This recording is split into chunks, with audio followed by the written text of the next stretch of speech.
తెలంగాణలో BC reservation BJP Congress నేతల మధ్య మాటల తూటాలు పేలుతున్నాయి. ఇక మతపరమైన రిజర్వేషన్ కు బీజేపీ వ్యతిరేకమైన కేంద్ర మంత్రి బండి సంజయ్ కు కౌంటర్ ఇచ్చారు మంత్రి పొన్నం ప్రభాకర్. అసెంబ్లీలో చేసిన చట్టాన్ని కేంద్రం ఆమోదించాల్సిందేనని తేల్చి చెప్పారు మంత్రి పొన్నం.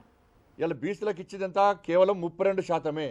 మీరు 42% ఇస్తా అని చెప్పి 32% ఎందుకు ఇస్తున్నారు? దాని మీద ఫస్ట్ క్లారిటీ ఇవ్వాలి. అసలు తెలంగాణ రాష్ట్ర జనాభా ఎంతో రాష్ట్ర ముఖ్యమంత్రి గారు చెప్పాలి. మతపరమైన రిజర్వేషన్ పక్కా వ్యతిరేకం. బాబాసాహెబ్ అంబేద్కర్ గారే వ్యతిరేకించారు.